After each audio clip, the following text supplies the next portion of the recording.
Namanya Irma. Dia seorang perempuan yang baru saja menikah dengan seorang laki-laki bernama Wahyudi. Wahyudi merupakan anak dari seorang yang bisa dibilang cukup terpandang di desa itu. Orang tua Wahyudi mempunyai usaha toko sembako dan beberapa hektar kebun karet yang disadap oleh anak-anak muda di desanya. Selain itu, ayah Wahyudi juga merupakan seorang kades yang sangat disegani oleh warga. Karena selain baik, beliau juga sangat tegas dan adil. Semua bantuan yang datang dari pemerintah pun selalu diumumkan pada warga dan tak ada yang tidak kebagian walaupun orang itu pendatang baru di desanya.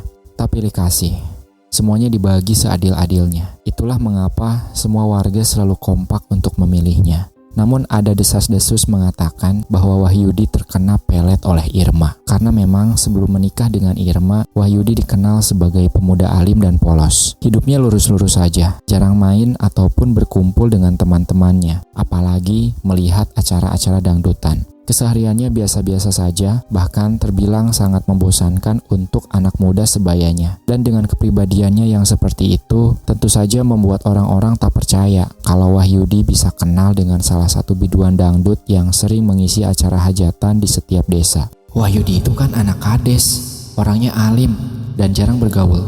Mana mungkin dia kenal dengan perempuan itu kalau bukan dipelet? Ujar salah satu warga yang sedang menikmati kopi susu di warung Nini Gambir. Iya betul, bukannya apa-apa, tapi seperti yang kita tahu, artis-artis seperti itu kan pasti punya syarat diri untuk menarik minat orang-orang terhadap mereka. Contohnya si Nilam, walau sudah cantik tapi dia tetap memakai pengasihan. Sahut yang lainnya. Sudah, jangan mengurusi orang. Ngurus hidup sendiri saja masih kelabakan. Malah mau ditambah lagi dengan ngurusi hidup orang. Nanti kalian stroke baru tahu rasa. Ujar Ni Gambir dengan nada judesnya yang khas berbicara pada orang-orang itu. Alah nih, Wahyudi itu kan anak kades kita, kades kesayangan kita semua. Jadi tidak apa-apa kalau kita mengurusinya, karena itu berarti kita peduli padanya nih. Nini Gambir memonyongkan bibir keriputnya. Lalu kemudian beliau kembali melanjutkan pekerjaannya membuatkan kopi untuk para pelanggan setia warungnya. Tuh, ujar orang tadi menyenggol bahu temannya yang tengah menyeruput kopi. Apa sih? Itu si Wahyudi, ujarnya sembari menunjuk ke arah Irma dan Wahyudi yang baru pulang dari kota. Wah, banyaknya belanjaan. Sepertinya si Irma memborong toko-toko di kota. Maklum, punya mertua berduit, ujar yang lainnya lagi. Nini Gambir yang mendengar itu hanya bisa geleng-geleng kepala. Rasanya aku kurang nyaman jika hanya berdiam diri di rumah. Aku ingin sekali kembali pada pekerjaanku dulu, ujar Irma pada Wahyudi malam itu. Tapi kalau orang tuaku tahu, pasti mereka akan memarahiku dan menganggapku sebagai laki-laki yang tidak becus. Sampai-sampai istriku harus bekerja. Aku akan bicara dengan mereka dan aku akan bertanggung jawab dengan keputusanku, ucap Irma. Wahyudi tak bisa berkata-kata lagi. Dia hanya diam, tapi pikirannya benar-benar kacau. Antara takut dimarahi orang tuanya dan juga takut menyakiti hati istrinya dengan menentang kehendaknya untuk kembali menjadi biduan. Pagi itu, saat semuanya sedang sarapan, Irma menyampaikan keinginannya itu pada kedua mertuanya. Awalnya orang tua Wahyudi tampak kaget. Namun, setelah Irma menceritakan alasannya, mereka langsung menyarankan agar Wahyudi membuka warung kelontongan saja untuk Irma. Tapi dengan halus, Irma menolak. Sehingga mau tak mau, orang tua Wahyudi pun akhirnya menyetujui keputusan Irma. Bagaimana? Aku cantik? Baju ini bagus tidak? Tanya Irma pada Wahyudi yang tampak muram. Wahyudi tersenyum, lalu mengangguk. Ia tak mau berkomentar yang menyakitkan hati Irma. Walaupun sebenarnya ia tidak menyukai pakaian serba ketat dan pendek yang Irma kenakan. Besok, aku akan tampil di acara pernikahan yang ada di desa J. Kalau kamu mau ikut, boleh kok, ujar Irma. Wahyudi lekas mengangguk.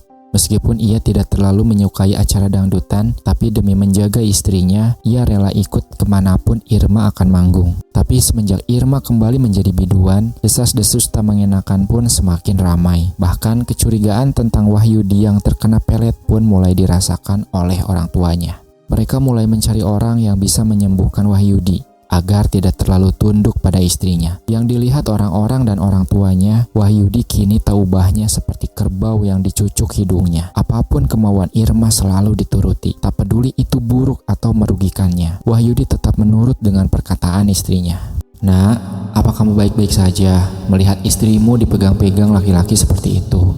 tanya ibunya saat hanya ada Wahyudi seorang diri. "Ya tidak apa-apa, Mak, itu kan memang pekerjaannya." "Bohong kalau kamu tidak cemburu, Yud." "Buat apa cemburu, Mak? Orang Irmanya gak ngapa-ngapain," jawab Wahyudi tertawa. Karena sikap Wahyudi yang seperti itu membuat orang tuanya semakin curiga terhadap Irma. Perlakuan kurang baik dari orang tua Wahyudi pun mulai Irma terima. Dimulai dari masakan Irma yang tidak dimakan, sampai akhirnya orang tua Wahyudi membatasi semua milik mereka yang tidak boleh disentuh Irma. Perasaan terkucil tentu saja Irma rasakan. Ia pun akhirnya mengusulkan untuk pindah rumah dan menjauh dari mertuanya. Wahyudi tak menolak ajakan istrinya itu, dan tidak butuh waktu lama mereka pun pindah ke sebuah rumah kontrakan. Sejak kepindahan Wahyudi dari rumah orang tuanya itulah muncul ide untuk memisahkan Wahyudi dari Irma.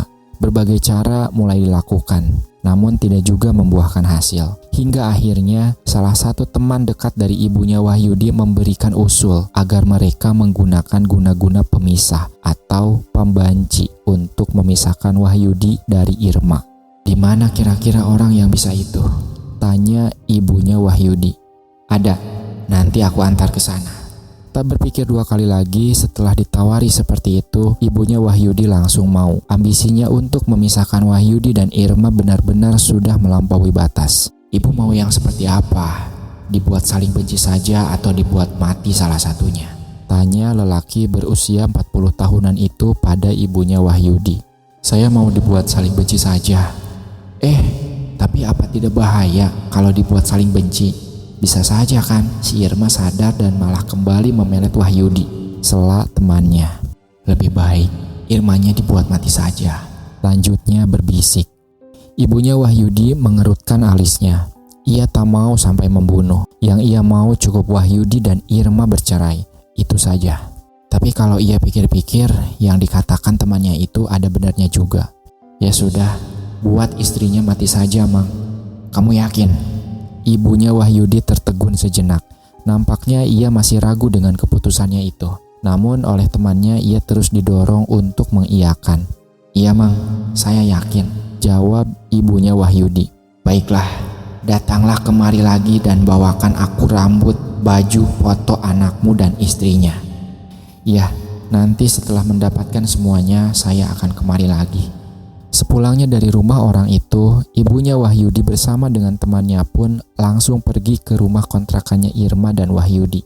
Mereka berusaha mendapatkan apa yang menjadi syarat guna-guna pemisah itu. Kalau untuk foto, ibunya Wahyudi masih menyimpan album pernikahan anaknya. Jadi yang mereka cari untuk pelengkap syaratnya ialah baju dan rambut. Irma tanpa curiga dengan kedatangan mertuanya itu pun lantas menyambut baik dan mempersilahkan keduanya masuk. Saat Irma mengobrol dengan temannya, ibunya Wahyudi lantas berpura-pura ke kamar kecil. Namun ia menyelinap ke kamar Irma dan Wahyudi. Di sana ia langsung menuju ke arah keranjang yang berisi pakaian kotor, mengambil satu lembar masing-masing baju milik anak dan menantunya. Ia juga menemukan beberapa helai rambut panjang di atas bantal yang tak lain merupakan rambut milik Irma. Setelah mendapatkan semuanya, mereka pun berpamitan pulang. Singkat cerita, setelah segala syarat yang diminta oleh orang itu berhasil didapatkan, ritual untuk guna-guna pemisah pun dimulai. Irma yang pada saat itu sedang manggung mendadak jatuh pingsan. Bahkan dari hidungnya keluar darah yang cukup kental. Wahyudi yang memang selalu menemani Irma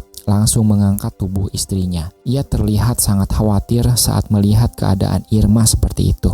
Tapi setelah Irma dibawa ke rumah sakit di kota, dokter mengatakan bahwa Irma hanya kelelahan dan disuruh untuk beristirahat penuh selama 1 minggu di rumah. Namun bukannya tambah sehat, Irma justru mengalami berbagai kejadian yang tak masuk akal ketika ia tinggal di rumah. Dimulai dari teriakan melengking yang terdengar di dekat kuping saat ia tertidur, sampai ketika ia mulai merasakan ada sesuatu yang bergerak-gerak di sekitar kemaluannya. Tetapi ketika Irma periksa, sama sekali tidak ada apa-apa. Hal itu terus berulang, dan kejadian demi kejadian semakin banyak bermunculan. Puncaknya ketika Wahyudi mulai merasa jijik setiap kali melihat Irma. "Aku sakit," ucap Irma lirih. "Ya, aku tahu," jawabnya singkat, sembari mengemasi barang-barang ke dalam tas. "Kamu mau kemana?" "Aku mau ke rumah orang tuaku selama beberapa hari. Tapi kau tenang saja, aku sudah menyuruh seseorang untuk menjagamu. Aku mau ikut, tidak usah. Lagi pula semenjak kita pindah kemari, hubungan kau dan orang tuaku kan tidak begitu baik. Dan lagi nantinya kamu justru akan merepotkan aku. Ucap Wahyudi membuat mata Irma terbelalak. Irma tak kuasa membendung air matanya setelah mendengar ucapan dari laki-laki yang sangat dicintainya itu. Laki-laki yang selama ini memperlakukan Irma selayaknya seorang ratu. Semudah itukah bagi Wahyudi berubah? Segelintir pertanyaan menggelayut di dalam otaknya, membuat air matanya lagi-lagi menetes. Masih sakit? Tanya seorang wanita berusia 40 tahunan yang ditugaskan untuk menjaga Irma. Masih kak, aku merasa seperti ada yang berjalan di sekitar paha sampai kemaluanku, jawab Irma. Maaf ya Ir, tapi kurasa sakitmu ini seperti tidak biasa. Maksudnya kak, jangan-jangan kamu disantet. Ya Tuhan, jika itu memang benar, siapa yang melakukan hal itu padaku kak? Rasanya selama ini aku sama sekali tidak punya musuh. Yang namanya musuh itu bermacam-macam Ir. Ada yang memang dari depan sudah menunjukkan ketidaksukaannya sama kita. Tapi ada pula yang di depan baik, tapi di belakang menusuk. Itulah yang disebut sebagai musuh dalam selimut Ir. Nah, musuh dalam selimut ini yang berbahaya, ujar Kak Risa. Kita sebut saja begitu. Aku tidak bisa menebaknya kak, aku takut salah orang.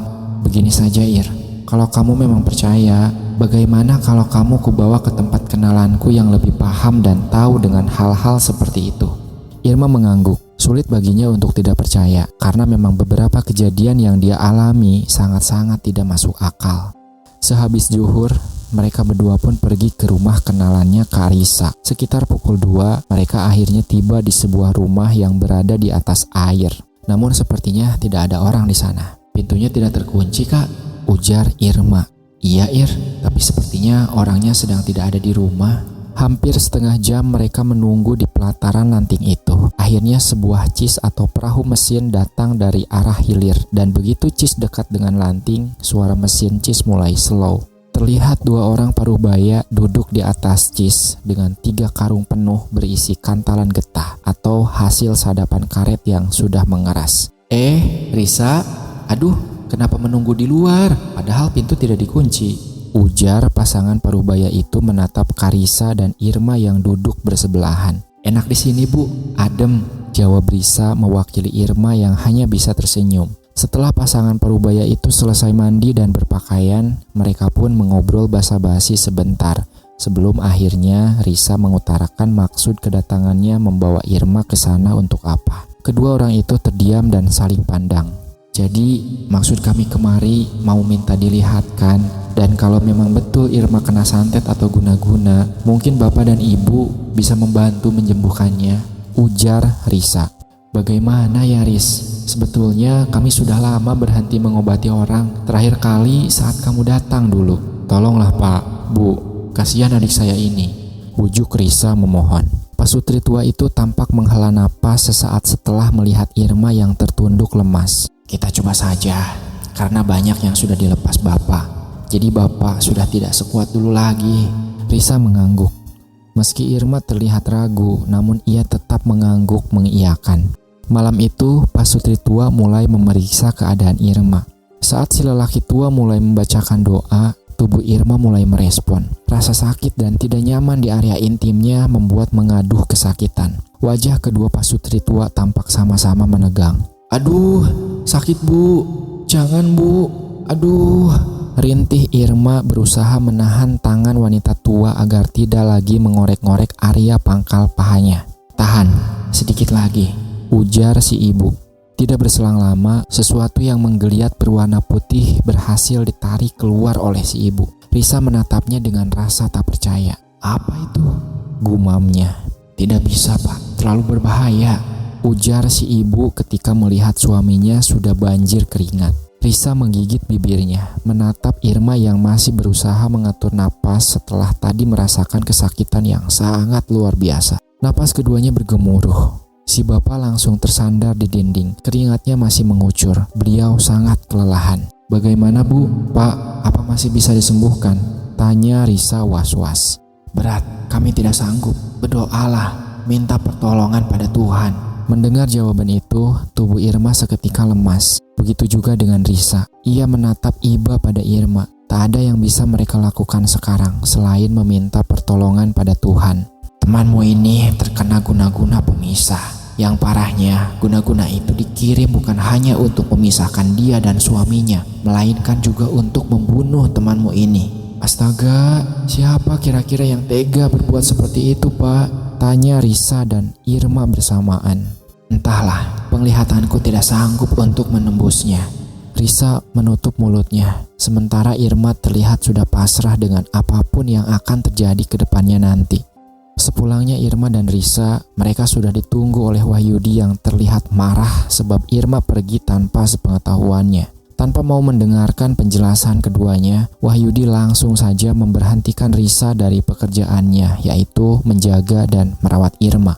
Risa pergi dari rumah itu dengan tatapan yang sendu. Apa yang akan terjadi pada Irma? Batinnya. Sementara itu, 2 hari setelahnya, Irma masih berusaha untuk terlihat baik-baik saja, meskipun rasa sakit di tubuhnya semakin menjadi-jadi. Aku rasa hubungan ini sudah tidak bisa dipertahankan lagi. Aku baru menyadari kalau selama ini aku sudah salah dengan perasaanku padamu, Irma. Maafkan aku, tapi mulai hari ini aku akan menceraikanmu. Kuharap kita bisa hidup di jalan kita masing-masing, ucap Wahyudi. Gelas yang dipegang Irma terlepas dari genggamannya. Tubuhnya gemetar, air mata seketika banjir di kedua pipinya. Berhari-hari Irma masih berada di kontrakannya, berharap kalau Wahyudi akan kembali. Namun angan hanyalah angan. Yang ia hadapi tetaplah sebuah kenyataan bahwa Wahyudi tidak akan pernah kembali lagi. Pagi itu, Risa datang ke kontrakan Irma. Ia kaget mendapati Irma yang tertidur di lantai dengan pecahan gelas dan piring berserakan di mana-mana. Saat itu Irma terlihat sekarat. Risa berteriak meminta tolong pada orang-orang yang lewat, dan saat tubuh Irma diangkat tercium bau amis. Bagian tubuhnya pun juga membiru. Irma sempat sadar dan menangis di pelukan Risa. Ia juga bercerita tentang ia dan Wahyudi, dan hanya berselang sekitar 4 hari setelahnya Irma menghembuskan nafas terakhir. Wahyudi datang. Wajahnya seperti patung ketika menatap batu nisan yang bertuliskan nama Irma. Tepat di atas pemakaman itu pula, Risa menceritakan semuanya tentang keadaan Irma menjelang kematiannya pada Wahyudi. Wahyudi tertegun, namun air matanya sama sekali tidak menetes. Entah apa yang dirasakan Wahyudi saat itu, hanya dia sendiri yang tahu. Guna-guna pemisah bisa ditujukan untuk siapa saja, mau itu masih pacaran ataupun sudah berumah tangga. Yang pasti, jika sudah terkena, maka target tidak akan bisa bersatu sampai kapanpun.